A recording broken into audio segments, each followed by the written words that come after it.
সকলকে স্বাগত। এখন ঘড়িতে বাজে সন্ধ্যা 7টা, আর আমরা এখন মা ফ্লাইওভার ধরে কোথায় যাচ্ছি জানতে হলে সঙ্গে থাকুন।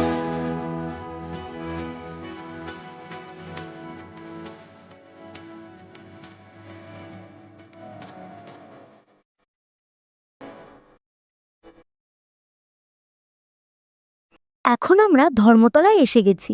বাস এসে পড়েছে, যে যার সিটে বসেও পড়েছি।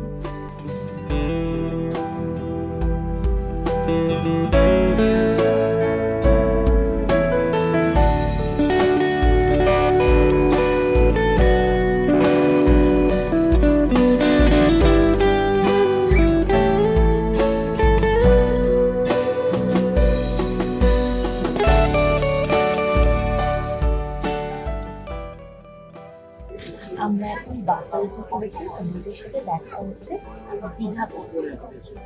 তো ফাইনালি বন্ধুরা চলে এসেছি দীঘায়। চলো তোমাদের সাথে রুম ভিউটা শেয়ার করে নিই।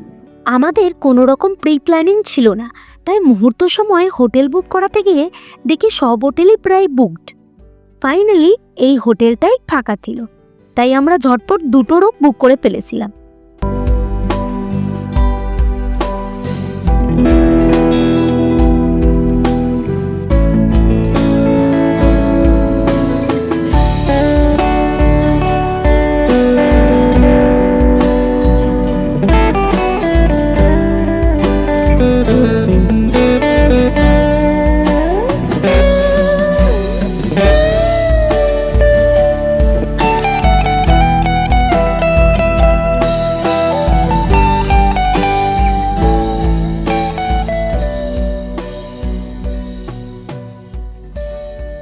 হোটেলের নাম মার্লিন বে, যেটা আছে দীঘাতে। হোটেলের বাইরে ছিল এরকম একটা প্লেগ্রাউন্ড, যেখানে 8 থেকে 80 সময় কাটাতে পারে খুব ভালোভাবে।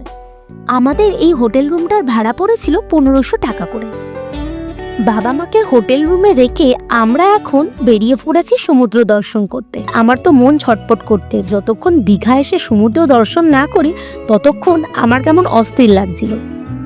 কি সবেমাত্র এসেছি, তাই হোল নাইটের একটা বাস জার্নি ধকল তো ছিল, তাই জন্য আজকে আর বেশি ঘোরাঘুরি না করে এই সমুদ্র দর্শন করে আমরা চলে গেছি খাওয়ার খেতে।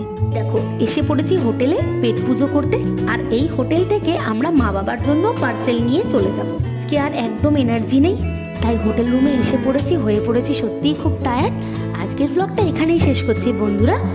আগামীকাল দেখা হবে আবার একটা নতুন ভিডিওতে তোমাদের সাথে। ততক্ষণের জন্য ভালো থেকো, সুস্থ থেকো।